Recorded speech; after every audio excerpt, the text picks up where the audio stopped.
मुख्यमंत्री महोदय आपल्याशी चर्चा करणारच आहे। विशेषतः माननीय मुख्यमंत्री महोदयांचे आभार मानतो की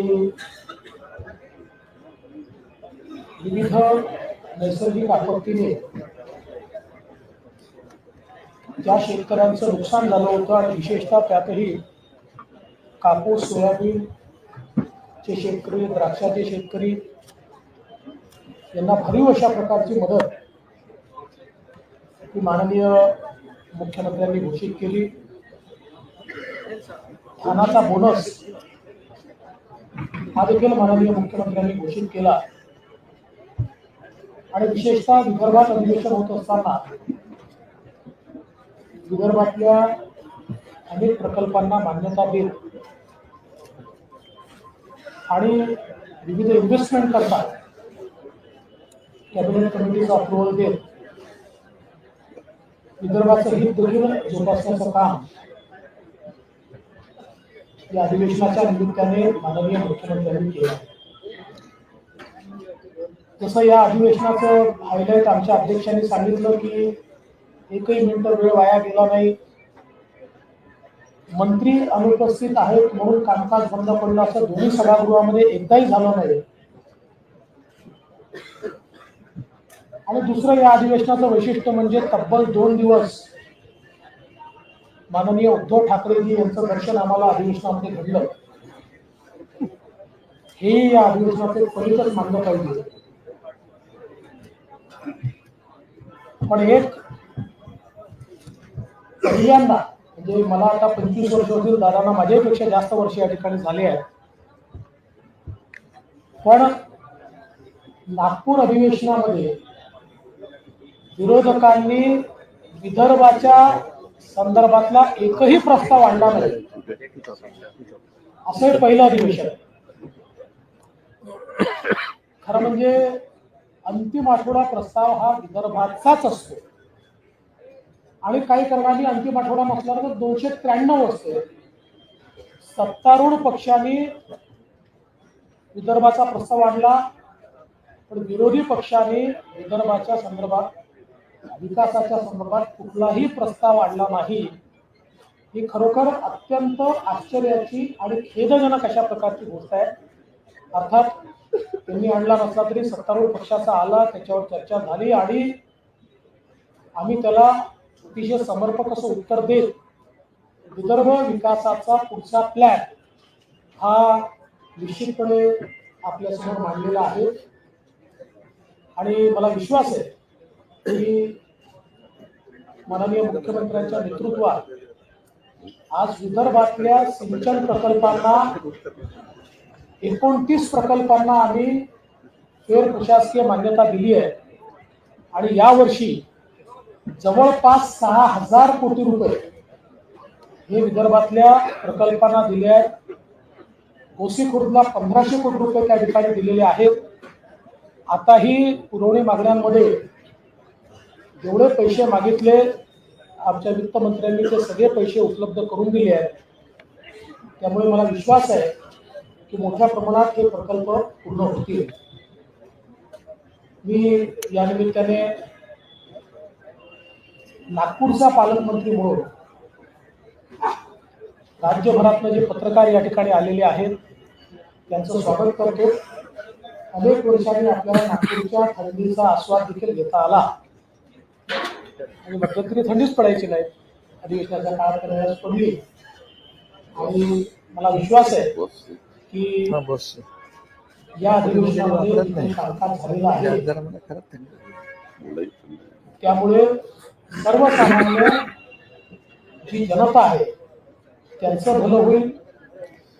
मग या ठिकाणी मराठा आरक्षणाचा प्रश्न असेल, विविध समाजांचे प्रश्न असतील, या सगळ्या गोष्टींवर माननीय मुख्यमंत्री महोदय आपल्याशी चर्चा करतील। माननीय मुख्यमंत्री महोदय, माननीय उपमुख्यमंत्री महोदय, मंत्रिमंडळातील सहकारी आमदार महोदय, सर्व पत्रकार मित्र, बंधू भगिनींनो, तरुण मित्रांनो, आत्ताच देवेंद्रजींनी या अधिवेशनाच्या संदर्भातली पार्श्वभूमी सांगितली। मी देखील जवळपास आता 32 हे माझं 33वा वर्ष आहे अधिवेशनाच्या निमित्तानं. परंतु 33 वर्षामध्ये कधी अशा प्रकारचं घडलेलं नव्हतं की एकही मिनिट विधानसभेमध्ये कामकाज थांबून किंवा त्याच्यामध्ये काही अडथळा निर्माण होऊन तिथं काही तास वाया गेलेत असं कधीच घडलं नाही. आमची तर तयारी होती.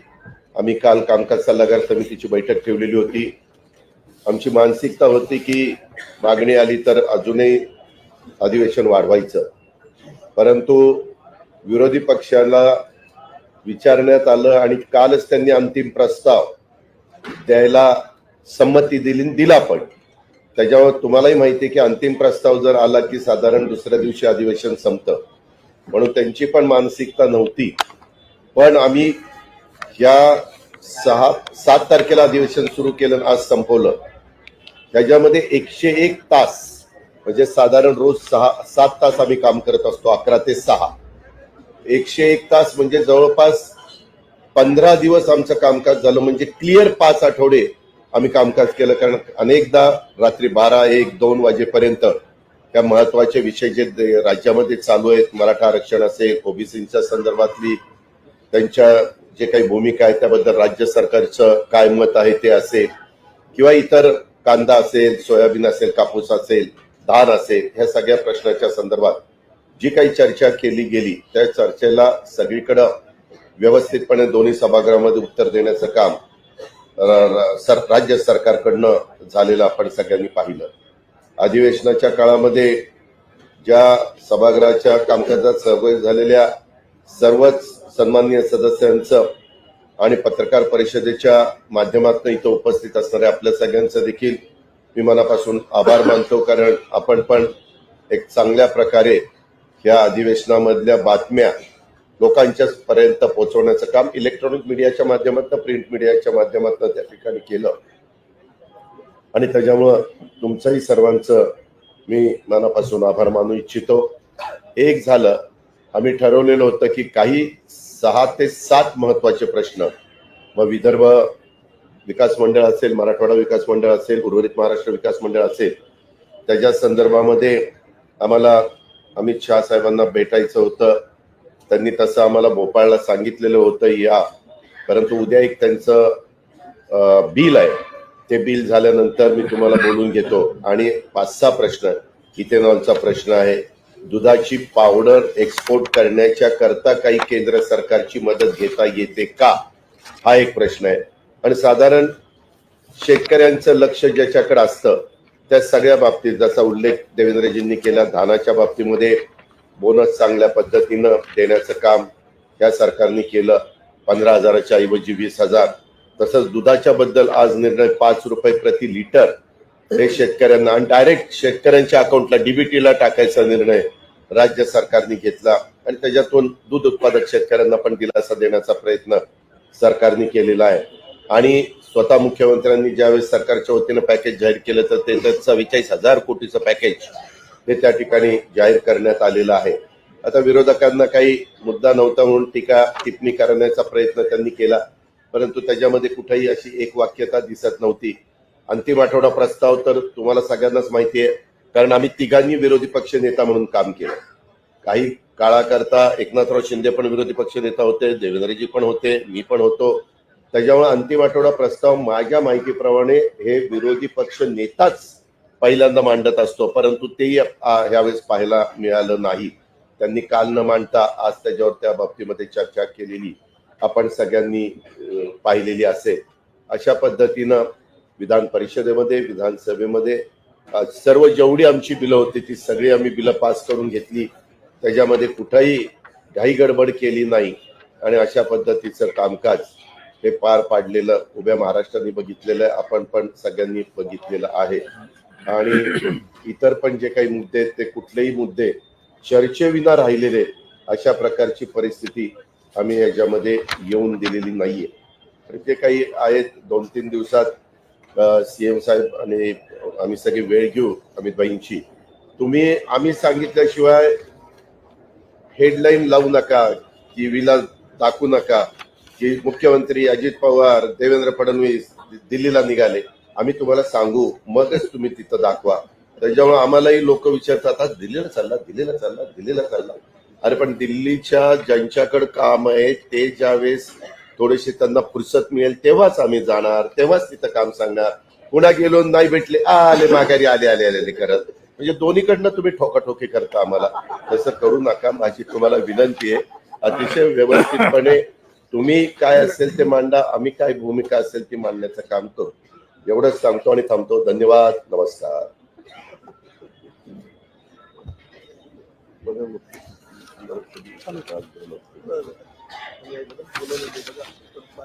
राज्य विधिमंडळाचं हिवाळी अधिवेशन आज संपन्न झालेलं आहे.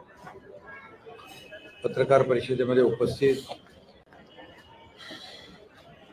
सन्माननीय उपमुख्यमंत्री देवेंद्र फडणवीसजी, उपमुख्यमंत्री अजितदादा आणि आमचे सहकारी मंत्री आणि सर्व पत्रकार मित्रांनो, मी आपलं मनापासून स्वागत करतो. मनापासून आपल्याला सगळ्यांना धन्यवाद देतो की हे आमचं महायुती सरकारचं दुसरं हिवाळी अधिवेशन आहे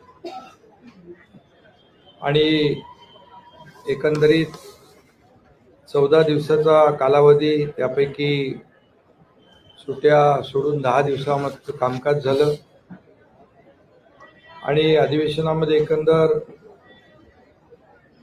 नवीन 17 विधेयकं मांडण्यात आली, त्यापैकी 12 मंजूर झाली.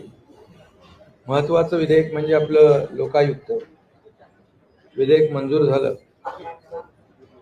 गेल्या वर्षी हिवाळी अधिवेशनातच हे विधेयक विधानसभेत मंजूर झालं होतं, परंतु तब्बल वर्षभरानंतर ते विधान परिषद मंजूर करण्यात आलं. यामध्ये सगळ्यात महत्त्वाचं म्हणजे भ्रष्टाचार विरोधी कायद्याचा समावेश असलेलं हे महत्त्वाचं विधेयक या अधिवेशनात मंजूर केलं.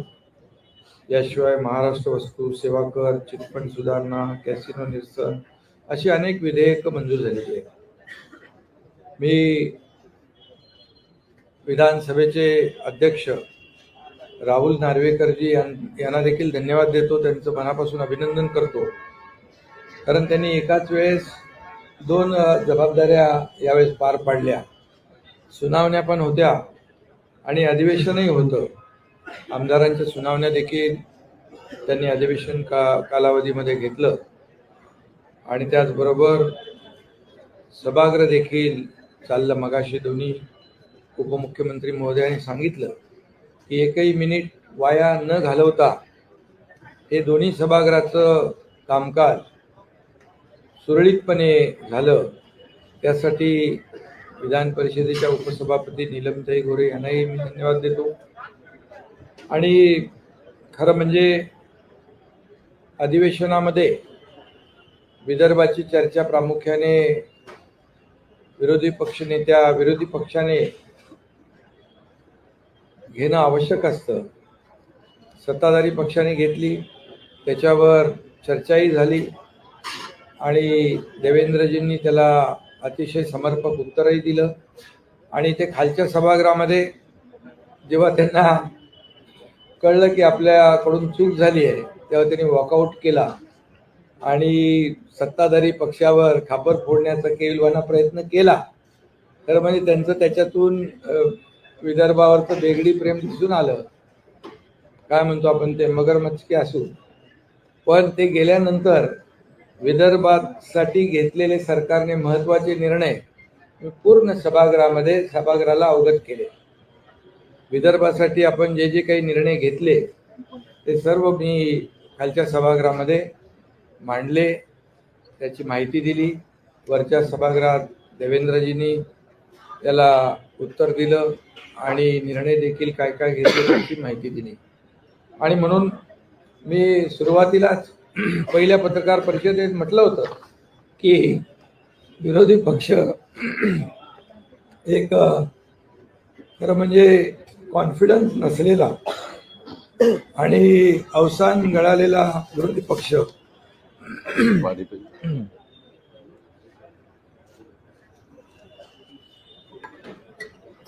एक वाक्यता नसलेला आणि ज्या पद्धतीने ज्या पोटतिडकीने त्यांनी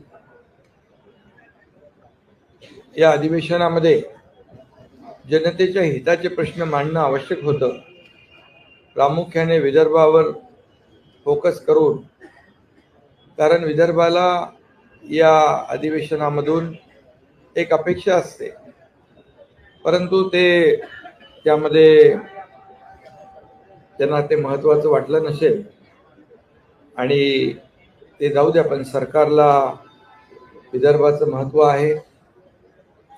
उपमुख्यमंत्री आमच्या विदर्भातले आहेत, अनेक मंत्री आमदार, त्यामुळे विदर्भात अधिवेशन, जेव्हा नागपूरला अधिवेशन होतं त्यावेळेस मोठ्या प्रमाणावर आपण विदर्भाला न्याय देत असतो आणि त्यामुळे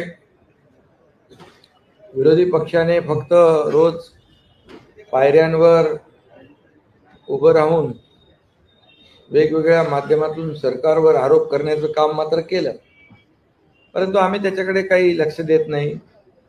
सरकारी सत्ताधारी पक्षाने त्याच्याकडे दुर्लक्ष आम्ही नेहमी करतो. आम्ही त्यांना कामाने उत्तर देतो, कामातून आणि निर्णय घेऊन सरकार आमचं उत्तर देतं आणि त्याप्रमाणे सभागृहामध्ये अपेक्षेप्रमाणे अवकाळी पाऊस, दुष्काळ, शेतकऱ्यांचे प्रश्न यावर व्यवस्थित चर्चा झाली आणि अधिवेशन असताना देखील मला वाटतं आपण एका मतदारसंघात आशिषच्या जयस्वालच्या मतदारसंघात रामटेकमध्ये देखील आम्ही दोघं गेलो आणि तिथल्या पिकांचं झालेलं नुकसान पाहिलं. अजितदादांनी देखील काही ठिकाणी भेटी दिल्या. ते शनिवारी तुम्ही इकडेच होते ना, शनिवार रविवार, आणि असं एकंदरीत अवकाळी पावसावर देखील चर्चा झाली आणि अतिशय सरकार या बाबतीमध्ये गंभीर आहे. शेवटी जेव्हा जेव्हा शेतकऱ्यांवर संकट आलं त्या वेळेस, मग अवकाळी असेल, गारपीट असेल आणि त्या वेळेस सरकारने शेतकऱ्यांना मदत केलेली आहे. अगदी नियम बाजूला ठेवून, मग NDRFचे नियम असतील, SDRFचे नियम असतील, 2 हेक्टरचं 3 हेक्टर करण्याचा विषय असेल, सातत्याने पडणाऱ्या पावसामुळे होणारं नुकसान असेल, त्याचबरोबर जेव्हा जेव्हा शेतकऱ्यांवर संकट आलं त्या वेळेस, मग कांद्याचं नुकसान असेल, तेव्हा सरकारने शेतकऱ्यांच्या मागं उभं राहण्याचं काम केलेलं आहे. आणि म्हणून मी माझ्या उत्तरामध्ये देखील आतापर्यंत केव्हाही जेवढी मदत झाली नाही शेतकऱ्यांना, तेवढी मदत अतिशय ऐतिहासिक अशी 44,000 कोटींची मदत गेल्या आवाज नीट येत नाही त्याच्यामुळे. आवाज येत नाही. गेल्या 1.5 वर्षामध्ये आम्ही आमच्या सरकारने केलेली आहे. 44,000 कोटींची. हे बंद आहे काय? हे चालू केलं, त्याच्यावरच बोला तुम्ही. अच्छा, तसंच बोला. चालू आहे. ओके.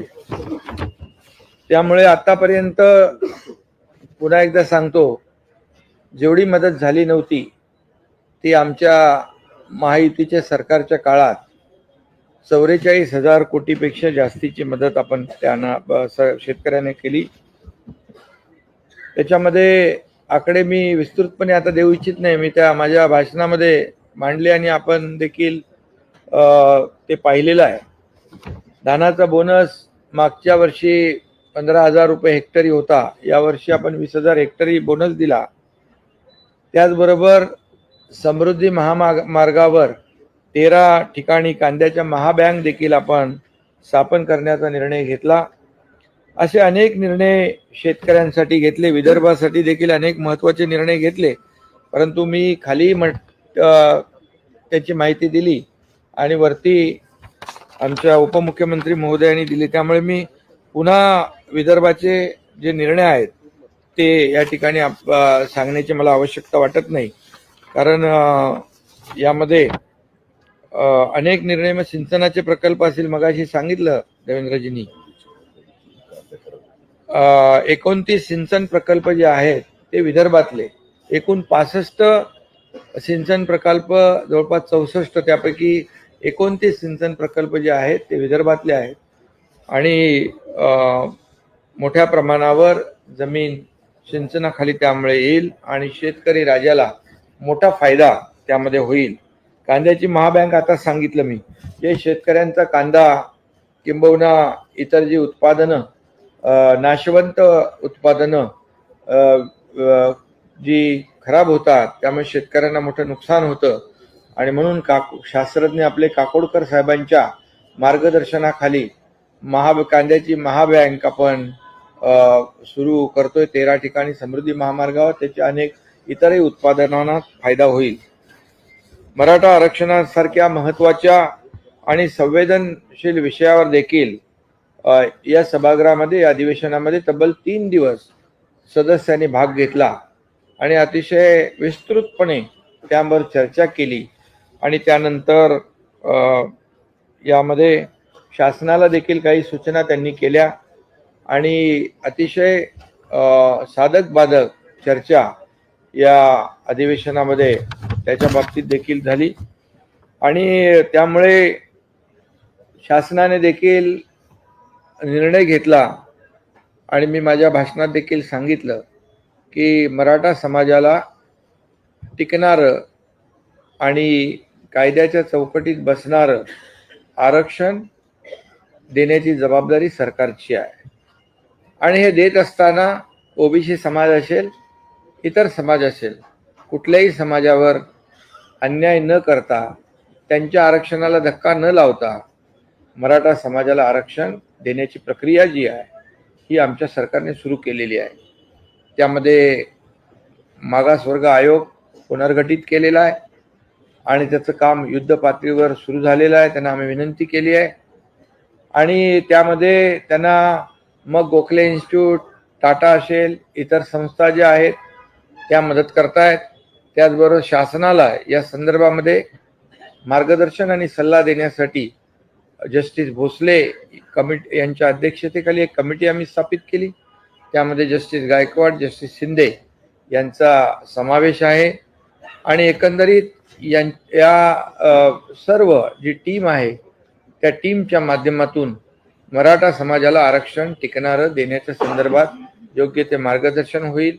सरकार पूर्णपणे युद्ध पातळीवर काम करत आहे आणि आपली शासकीय यंत्रणा देखील आहे, ती यंत्रणा देखील आम्ही पूर्णपणे या कामी लावलेली आहे. त्यामुळे एक महिनाभरामध्ये जो मागासवर्ग आयोगाचा अहवाल म्हणजे 1 फेब्रुवारीपर्यंत 1 जानेवारीमध्ये पूर्ण महिना मिळतोय. आता जवळपास आणखी 8-10 दिवस आहेत, 8 दिवस आहेत या शेवटच्या डिसेंबरचे.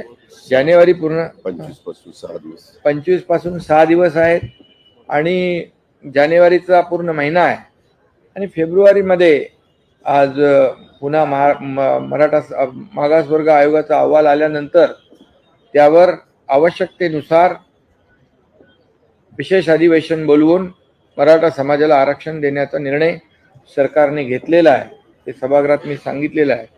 सुदैवाने क्युरेटिव्ह पिटिशन जी आहे ती देखील सुप्रीम कोर्टामध्ये जी आम्ही फाईल केलेली आहे त्यावर देखील एक विंडो ओपन झाली आहे आणि त्यामध्ये देखील लिस्टिंग करून प्रोसेसमध्ये ती ऐकण्याची एक अशी आशा निर्माण झालेली आहे आणि त्यामुळे देखील जर आपल्या ओपन कोर्टामध्ये ती बाजू मांडण्याची संधी मिळाली तर त्याच्यामध्ये देखील मराठा समाजासाठी खूप मोठा फायदा आहे. त्याचबरोबर जस्टिस शिंदे कमिटी जी जुन्या नोंदी, कुणबी नोंदी असलेल्या शोधण्याचं आणि ते देण्याचं काम करते आहे. जस्टिस शिंदे कमिटी देखील अतिशय चांगलं काम त्या कमिटीने केलेलं आहे. पहिला एक त्यांनी अहवाल आम्हाला सादर केला, दुसरा अहवाल परवाच्या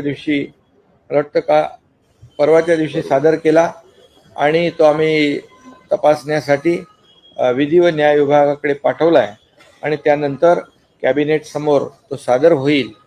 आणि ही जी काही SOP तयार झाली आहे, कार्यपद्धती जी तयार झालेली आहे, ज्यांच्या जुन्या नोंदी 1967 पूर्वीच्या आहेत, त्याचा ब्लड रिलेशनमध्ये असलेल्या नातेवाईकांना यामध्ये कुणबी प्रमाणपत्र देण्याचा GR जो आहे, जो कायदा आहे तो जुना कायदा आहे. फक्त तो प्रभावीपणे काही भागामध्ये त्याची अंमलबजावणी होत नव्हती आणि जस्टिस शिंदे साहेबांनी त्याच्यामध्ये खूप लक्ष देऊन काम केलेलं आहे. आणि पुढे देखील काही आणखी त्यांनी तेलंगणा सरकारला विनंती केली, आम्ही पत्र लिहिलेलं आहे. काही डॉक्युमेंट जे आहेत जुने 1967 पूर्वीचे ते देखील शोधण्याचं काम या ठिकाणी सुरू आहे. आणि त्यामुळे खूप मोठ्या प्रमाणावर जशी मनोज जरांगे यांची जी मागणी होती की जुन्या कुणबी नोंदी शोधल्या पाहिजेत आणि ते काम देखील प्रभावीपणे या ठिकाणी केलेलं आहे. आणि त्याच्यावर पुढे देखील काम सुरू आहे. आणि एकंदरीत आम्ही सभागृहात देखील विनंती केलेली आहे, आजही पुन्हा विनंती करतो की आमचं सरकार जे आहे हे सर्वसामान्य लोकांचं सरकार आहे, लोकाभिमुख सरकार आहे, सर्व समाजाला सोबत घेऊन जाणारं सरकार आहे. म्हणून यावेळेस पाहिलं आपण खूप मोठ्या प्रमाणावर अधिवेशन कालावधीमध्ये आंदोलन देखील म्हणजे मोर्चे आले, परंतु आम्ही सर्वजण त्याला सामोरे गेलो, त्यांच्या शिष्टमंडळाला भेटलो. वेळ पडली तेव्हा जेव्हा आंदोलनं उपोषणं झाली त्यावेळेस मी मुख्यमंत्री म्हणून देखील काही ठिकाणी गेलो, काही ठिकाणी दोन्ही आमचे उपमुख्यमंत्री, काही ठिकाणी मंत्री देखील गेले. मग तिथे मराठा समाजाचं आंदोलन होतं, काही ठिकाणी OBC समाजाचं होतं, धनगर समाजाचं होतं, आदिवासी समाजाचं होतं, आणखी कुठले कोळी टोकरी कोळी ते त्यांचे आंदोलन होतं. त्यांना देखील आम्ही भेटलो. आम्ही असं कुठेही ताटर भूमिका घेतली नाही सरकारने. आम्ही अतिशय लोकांच्या मधले आम्ही कार्यकर्ते आहोत, लोकाभिमुख सरकार आहे आणि त्यामुळे कुठेही इगो न ठेवता आम्ही ते आंदोलनकर्ते जे आहेत त्यांनाही त्या वेळेस मार्ग काढण्याचा आम्ही प्रयत्न केलेला आहे. त्यामुळे सरकार अतिशय सकारात्मक आहे. सरकार पूर्णपणे जे काम करते त्याच्यात पारदर्शकता आहे. त्यामुळे सरकार या विषयाला घेऊन अतिशय गंभीर आहे आणि संवेदनशीलतेने आम्ही काम करतोय. त्यामुळे आंदोलनकर्त्यांना देखील सरकारच्या वतीने माझी विनंती आहे की राज्यामध्ये कायदा सुव्यवस्था राखणं सगळ्यांचं काम आहे. शांतता, सुव्यवस्था, जातीमध्ये तेढ निर्माण होणार नाही याची काळजी आपण सर्वांनी घेतली पाहिजे. आणि म्हणून सरकारचं काम तुमच्या समोर आहे आणि आम्ही जे करतोय ते सर्व जनतेसमोर आहे आणि जे आम्ही बोललोय ते आम्ही करतोय. म्हणजे आम्ही कुठल्याही गोष्टीमध्ये म्हणजे पूर्वी जसं झालं या मराठा आरक्षणाच्या संदर्भामध्ये मागच्या सरकारने किती गांभीर्याने घेतलं हे आपल्यालाही माहीत आहे. सुप्रीम कोर्टामध्ये ज्या पद्धतीने मराठा समाजाची बाजू मांडण्याची आवश्यकता होती, दुर्दैवाने ते मांडली गेली नाही हे मी या ठिकाणी सभागृहात देखील मी सांगितलं. परंतु आमचं सरकार अतिशय संवेदनशील आहे. याच्यामध्ये अतिशय नामवंत वकील म्हणजे हरीश साळवींसारखे, रोहतगींसारखे अनेक नामवंत वकील जे आहेत त्यांची फौज आम्ही सुप्रीम कोर्टाच्या कामकाजासाठी देखील तैनात केलेली आहे. त्यामुळे आमची भूमिका आणि आमचे जे काही हेतू आमचा स्पष्ट आहे, भूमिका आमची स्पष्ट आहे, ती आम्ही स्पष्टपणे जाहीर केलेली आहे. त्यामुळे आंदोलक जे आहेत म्हणजे मनोज जरांगे असतील किंबहुना इतरही जे कोणी असतील त्यांनाही माझं आव्हान आणि विनंती आहे की सरकारवर विश्वास ठेवा. कारण विरोधी पक्षाने देखील जेव्हा आम्ही सर्व पक्षीय बैठक घेतली होती मुंबईमध्ये त्याही वेळेस सगळ्यांच्या सह्या त्याच्यावर आहेत की हे जे काही काम आहे त्याला थोडा अवधी लागणार आहे, वेळ दिला पाहिजे. परंतु आता विरोधी पक्ष देखील ते त्यांनी सांगितलेलं विसरून गेला आहे. पण तो हरकत नाही, आम्हाला आमची जबाबदारी कळते आहे आणि आम्ही मराठा समाजाला टिकणारं, कायद्याच्या चौकटीत बसणारं आणि इतर प्रवर्ग म्हणजे इतर मागासवर्ग OBC आणि इतर कुठल्याही समाजावर अन्याय न करता हे आरक्षण देणार आहे. फक्त मराठा समाजाने देखील आणि इतर समाजाने संयम राखणं आवश्यक आहे. काही लोक अतिशय भावनेच्या भरामध्ये तरुण टोकाची भूमिका घेऊन आत्महत्येसारखे प्रकार होतात. ते अतिशय दुर्दैवी आहे आणि अतिशय वेदनादायी आहे. त्यामुळे माझी विनंती आहे की आमचं काम तुमच्या समोर आहे. आम्ही एक अतिशय भूमिका जी घेतली त्याप्रमाणेच आम्ही काम करतोय. आणि हे जे काही मराठा मागासवर्ग आयोग आहे तोही युद्ध पातळीवर काम करतोय. त्यामुळे जे जस्टिस शिंदे साहेबांची कमिटी तिकडे काम करते, क्युरेटिव्हसाठी आमची फौज इकडे काम करते. त्यामुळे कुठल्याही मनामध्ये किंतु परंतु कुणी ठेवू नये आणि सरकारवर विश्वास ठेवावा आणि लवकरच आपल्या सगळ्यांच्या सहकार्याने निर्णय होईल एवढंच मी या प्रसंगी सांगू इच्छितो. आणि त्याचबरोबर आपले कर्मचारी आणि अधिकारी जे त्यांनी देखील आंदोलन एक दिवसाचा संप पुकारला होता जुनी पेन्शन योजनेसाठी, त्यांच्याशी आम्ही बोललो. त्यांनाही आम्ही जेव्हा सुरुवातीला मुंबईमध्ये असताना त्यांनी आंदोलनची एक इशारा दिला होता, त्यावेळेस आम्ही त्यांना सांगितलं सरकार शेवटी तुम्ही आणि सरकार काही वेगळे नाही आहेत, तुम्ही देखील एक सरकारचा महत्वाचा भाग आहात, महत्वाचा घटक आहात. शेवटी शासन आणि प्रशासन ही रथाची दोन चाकं आहेत आणि त्यामुळे तुम्ही आंदोलन न करता तुमची जी काय भूमिका आहे त्या भूमिकेशी सरकार देखील सहमत आहे आणि त्यावेळेस देखील आम्ही सामाजिक आणि आर्थिक सुरक्षितता त्यांना मिळाली पाहिजे हा शब्द आम्ही त्यांना दिला होता आणि त्यावर आजही आम्ही कायम आहोत. त्याप्रमाणे श्रीवास्तव यांची कमिटी आम्ही नेमली होती, तीन लोकांची, सुबोध कुमार बक्षी आणि आपले सुधीर श्रीवास्तव. त्यामुळे त्यांनी देखील तो अहवाल दिलेला आहे आणि आम्ही त्या कर्मचारी संघटनेच्या पदाधिकाऱ्यांना नेत्यांना सांगितलं की आपण बसून पुढच्या बजेट अधिवेशनमध्ये याच्यावर आपण ठोस निर्णय घेऊ. त्यामुळे त्यांनी विश्वास ठेवला आणि त्यांनी संप देखील आपलं आंदोलन मागे घेतलं. त्यांना देखील मी मनापासून धन्यवाद देतो. असं शेवटी सरकारला थोडा वेळ दिला पाहिजे. सरकारची भूमिका सकारात्मक असताना आपण आंदोलनाच्या भूमिकेमध्ये जाता कामा नये हे त्यांनाही पटलं आणि त्यामुळे तेही आपण त्यांचा देखील जो काही विषय होता तो आपण सोडवतोय. आणि म्हणून जे काही मोर्चे आले, आंदोलन आली, त्यांना आमचं सरकार सामोरं गेलं आणि त्यांच्या मनातले काही ज्या शंका कुशंका काही छोटे मोठे प्रश्न होते तेही आम्ही मिटवले. धनगर समाजाची देखील मिटिंग इकडेच झाली, त्यांना देखील काही निर्णय जे आमच्या तातडीने घेण्यासारखे होते तेही आम्ही घेतले. कोळी समाज होता त्यांनाही देखील आम्ही न्याय म्हणजे ते जे काही त्यांचे विषय होते कमिटी गठीत करायची होती ती देखील आपण गठीत केलेली आहे. आदिवासींच्या बाबतीमध्ये देखील आम्ही अतिशय संवेदनशील आहोत. कुठल्याही समाजावर अन्याय करण्याची भूमिका बिलकुल सरकारची नाही, कारण हे सर्व समाजाला सोबत घेऊन पुढे जाणारं सरकार आहे. त्यामुळे याच्यामध्ये मी सगळ्यांना धन्यवाद देईन की सरकारवर विश्वास ठेवून आपण निर्णय घेतले, त्याबद्दल मी आमच्या सरकारच्या वतीने आभार व्यक्त करतो. या अधिवेशनात देखील 55,520 कोटी 77 लाख रुपयांच्या पुरवणी मागण्या मंजूर करण्यात आलेल्या आहेत. परंतु प्रत्यक्ष निव्वळ भार हा 48,384 कोटी 66 लाख रुपये एवढाच असणार आहे. पायाभूत सुविधा उभारणे, विविध विकास कामं यातून यावर पूर्ण खर्च करण्यात येईल.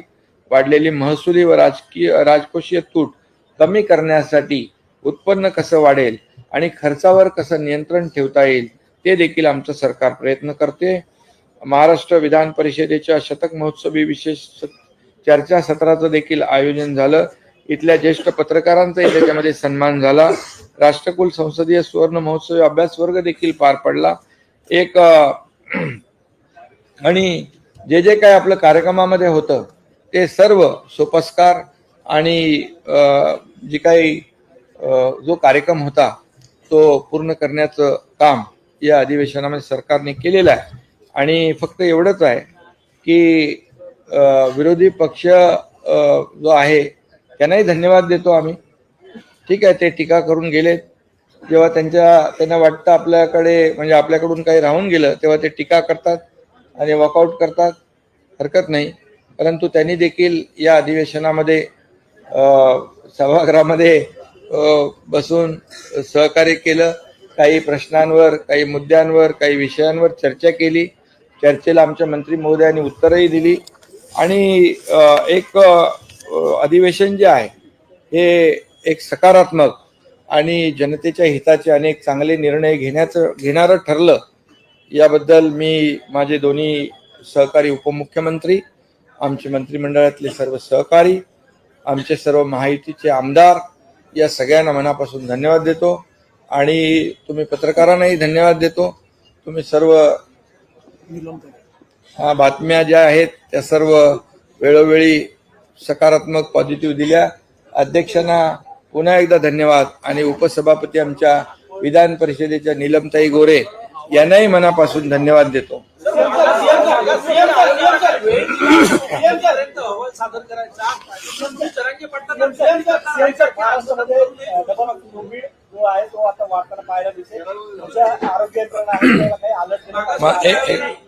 मागास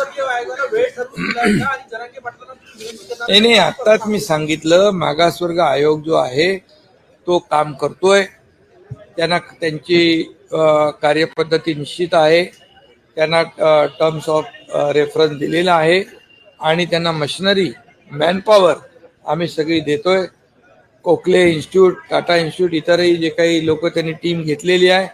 मला वाटतं आम्ही जे सभागृहात उत्तर दिलेलं आहे, फेब्रुवारीमध्ये विशेष अधिवेशन घेण्याचं, तोपर्यंत सर्व काम पूर्ण नक्की होईल.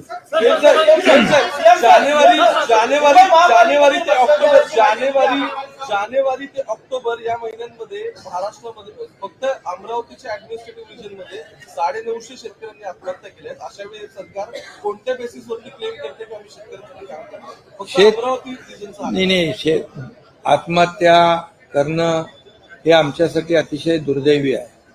सरकारला भूषणावं नाहीये आणि म्हणून जे आज आम्ही शेतकऱ्यांसाठी केंद्र सरकारने 6,000 रुपये, मोदी सरकारने जे वर्षाला जाहीर केले त्याच्यामध्ये आम्ही 6,000 रुपये राज्याचे घातले. शेतकऱ्यांना मदत होण्याच्या दृष्टीने 1 रुपयामध्ये पीक विमा योजना देणारा ऐतिहासिक निर्णय आम्ही घेतला. मागेल त्याला शेततळं, मागेल त्याला ठिबक सिंचन, मागेल जे आज त्या आपल्या पदुम विभागाच्या, आमच्या विखे पाटलांच्या विभागाच्या माध्यमातून आपण शेळी, मेंढी, गाई, म्हैसी ज्या होत्या त्याच्यामध्ये आम्ही वाढ केली. म्हणजे दुधाला अनुदान दिलं, इथं धानाला बोनस दिला आणि जेणेकरून एक शेतकऱ्याला सपोर्टिव्ह होईल अशा पद्धतीनेच काम केलेलं आहे. आणि एक टास्क फोर्स जो आहे जुना, तो देखील त्याचं देखील पुनर्गठन केलंय. त्याच्यामध्ये अनेक लोकांना आम्ही घेतोय. थोडं काउन्सिलिंगची पण गरज आहे आणि कुठे ज्या ठिकाणी आम्हाला कळेल कुठं काय त्या शेतकऱ्यांना असं काहीतरी विचार येतोय तर त्या ठिकाणी देखील या टास्क फोर्सच्या माध्यमातून आम्ही नक्की प्रयत्न करू. एका जरी शेतकऱ्याची आत्महत्या आपण थांबवू शकलो तरी सुद्धा आमच्यासाठी खूप मोठी गोष्ट आहे. 24 तारखेला अल्टिमेटम ते ठाम आहे. आपलं बोलणं सुरू आहे. हो, नाही, कुठे आहे? अच्छा, तिकडे. 24 तारखेचा अल्टिमेटमवर मनोज जरांगे पाटील ठाम आहे. आपलं मनोज जरांगे पाटील यांच्याशी बोलणं झालेलं आहे का? याला जोडून घेतो कारण आचारसंहितेचा मुद्दा ते पुढे घालताय. नाही, हे बघा, एकच आहे, हे सरकार जे आहे कमिटमेंट देणारं आणि पाळणारं आहे. त्यामुळे आम्हाला माहित आहे कधी आचारसंहिता, गेले 20 वर्षापासून आचारसंहिता 1 मार्च नंतरच लागते. त्यामुळे असं काही तुम्ही त्या आचारसंहितेमध्ये आमचं हे काम अडकवायचं असं काम नाही करणार आम्ही. त्यामुळे आम्ही जे म्हटलेलं आहे त्या शब्दावर आम्ही कायम आहोत आणि जरांगे पाटील यांना देखील आम्ही विनंती करतोय जाहीरपणे की आपल्या समोरच ही सगळी कामं आहेत सुरू आणि जे निर्णय आहेत जे आपल्या समोरच आम्ही घेतलेले आहेत त्यामध्ये कुठलाही काही आम्ही आडपडदा ठेवलेला नाही. त्यामुळे सरकारवर विश्वास ठेवून थोडं श्रद्धा सबुरी ठेवली पाहिजे. मुंबई महापालिकेच्या भ्रष्टाचाराची माहिती आकडेवारीसह तुमची आहे, त्याची सखोल चौकशी होणार का, कारवाई होणार का? अरे बाबा, मुंबई महापालिकेचं मी तिकडे सभागृहात सांगितलं ना सगळं. कोविडमध्ये जे काही झालेलं आहे भ्रष्टाचार, इकडे माणसं मरत होती आणि तिकडे अशा प्रकारचा भ्रष्टाचार होत होता. 300 ग्रामची खिचडी, 100 ग्रामची खिचडी, 300 ग्रामच्या खिचडीच्या जागी 100 ग्रॅमची खिचडी देण्याचं पाप जे काही झालेलं आहे ते मी मगाशी बोललोय. बॉडी बॅग मध्ये झालंय, ऑक्सिजन प्लांट मध्ये त्याची चौकशी चालू आहे. त्याची चौकशी चालू आहे. त्या चौकशीमधूनच हे सगळं बाहेर आलेलं आहे. साहेब, मला एक सांगा, पृथ्वीराज चव्हाणांनी त्यांच्या एक मिनिट सर.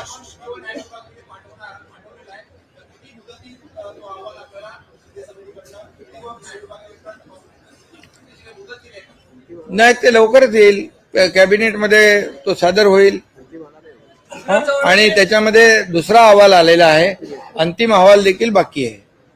सीएम साहेब, पृथ्वीराज चव्हाणांनी त्यांच्या भाषणात सांगितलं काल, आणि मला वाटतं बसून दादानी किंवा कुठेतरी त्यांना विचारलं की तुम्ही कोणती सर्टिफिकेट घेणार आहे का, तर त्यांनी स्पष्ट नाही सांगितलं. तुम्ही आणि अजित दादा कोणती सर्टिफिकेट घेणार आहे का? नाही. तुम्ही घेणार आहे का? अरे मग काय अरे काय महाराष्ट्राला कळावं म्हणून. मी आता मुख्यमंत्री नाही, ऐका, मुख्यमंत्री हा सर्व समाजाचा असतो. त्यामुळे मी माझी भूमिका स्पष्ट केलेली आहे आणि जो दाखला माझ्याकडे आहे मराठा म्हणून, मला त्याच्याबद्दल तुम्हाला एक सांगायचं आहे की आम्हाला कुणबी सर्टिफिकेट मिळण्यापेक्षा मराठा समाजामध्ये गरीब वर्ग जो आहे त्यांना पहिल्यांदा कुणबी सर्टिफिकेट देण्याच्या करता हे शासन कटिबद्ध आहे. आर्थिक आरक्षण द्यावं का दादा? आर्थिक निकषावर द्यावं? नाही, त्याच्यामध्ये आता अभ्यास चालला ना बाबा, जर अभ्यास करायला वेळ दिला. खूपच महत्वाचा विषय आहे. तुम्ही लोकायुक्त कायदा पारित झाला म्हणताय, केंद्रामध्ये लोकपाल कायदा सुद्धा पारित झालेला आहे, कारण अद्याप तिथे प्रमुख नाहीये, कायमस्वरूपी प्रमुख नाहीये आणि 8 सदस्यामध्ये 3 जागा रिक्त आहे.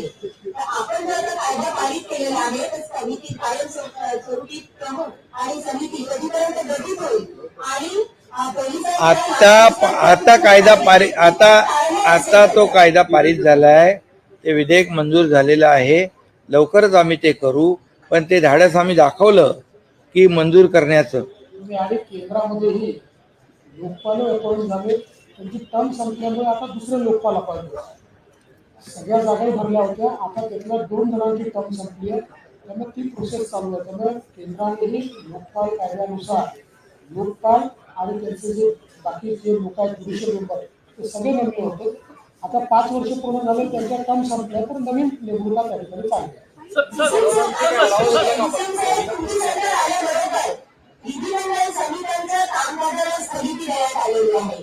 जसं महानगरपालिकेच्या कामकाजावर पंचायत समिती असेल किंवा अंदाजपत्रक समिती आहे, लोकांपर्यंत ही स्थगिती कधीपर्यंत होणार? आजच स्वतः विधानसभेचे अध्यक्ष राहुल नार्वेकर साहेबांच्याकडे सगळ्या राजकीय पक्षांना वेगवेगळ्या समितीमध्ये किती अध्यक्ष, तुम्ही पण दुपारी होता, किती अध्यक्ष, एकूण 29 समित्या आहेत. 29 अध्यक्ष आम्ही त्याच्यामध्ये नेमतोय आणि वेगवेगळ्या घटकाला वेगवेगळ्या राजकीय पक्षांना त्यांच्या संख्येच्या प्रमाणामध्ये तिथं अध्यक्षपद आणि सदस्यपद देतोय. ती सगळी यादी त्यांच्याकडे आज ते डिक्लेअर करणार होते. ते आता लवकरच डिक्लेअर करून काम सुरू होईल, काळजी करू नका. एक क्लॅरिफिकेशन, आमच्या सरकारने कुठली समिती दिली होती? ही समिती उद्धव ठाकरे दिली. बेला आमच्यावर फाडू नका. शेतकऱ्यांच्या प्रश्नावर परमनंट सोल्युशन काही आहे का?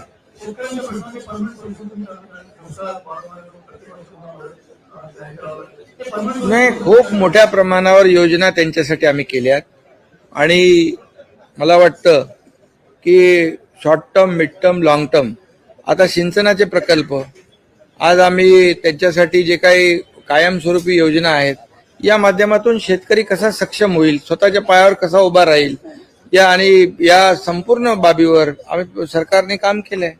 सरकार त्याच्यावर फोकस करत आहे. माझा प्रश्न आहे सर, आपल्या क्षेत्रातच आहे, एक आंदोलन सुरू आहे उत्तर नागपुरामध्ये आणि ते आंदोलन आहे डॉक्टर बाबासाहेब आंबेडकर रुग्णालयाच्या विकासासंदर्भात. शासनाचं कौतुक करावं, 575 कोटी त्यांनी दिलेलं आहे, परंतु त्यांची मागणी अशी आहे की 1162 कोटी द्यायला हवं आणि तेव्हाच आम्ही आंदोलन मागे घेणार, असं त्यांचं म्हणणं आहे. तर थोडंसं म्हणजे ते आंदोलन शांत करण्यासाठी पहिल्यांदा तर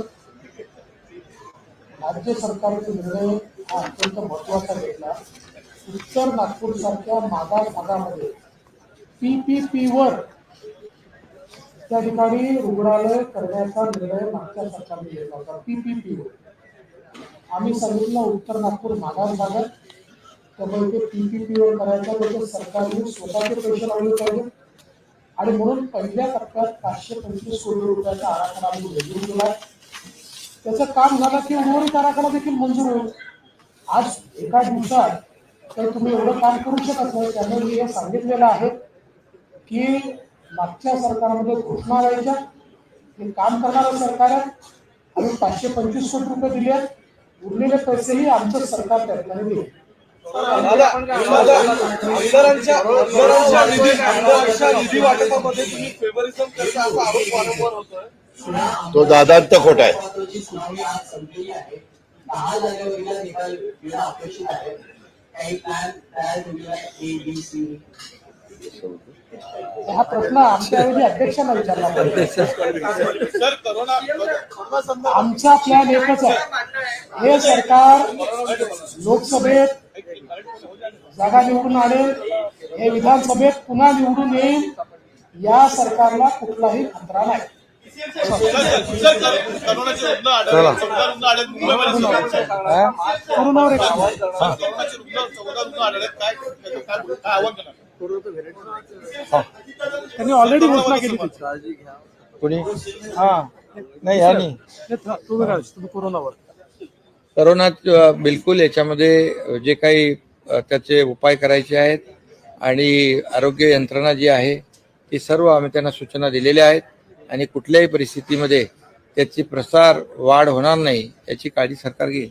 हे का ते पत्र मला मिळालंय, त्या पत्राचा सारखा उल्लेख करायचं कारण नाही. आणि त्यांनी मला दिलं, मग एकनाथराव शिंदेंनी मध्यस्थी केली आणि त्यांनी सांगितलं हे जे पत्र मिळालेलं आहे त्याच्यामध्ये कुणी नाराज होऊ नका, ये मेरा प्रेम पत्र पडकर कोई नाराज विरोधी पक्षासंदर्भात गेल्या 2 वर्षामध्ये विरोधी पक्ष नेता सत्तेमध्ये दिसून आलेला आहे. पुढच्या वर्षी ही परंपरा कायम राहील का? काय 2 वर्षामध्ये विरोधी पक्ष नेते सत्तेत दिसून आलेले आहे.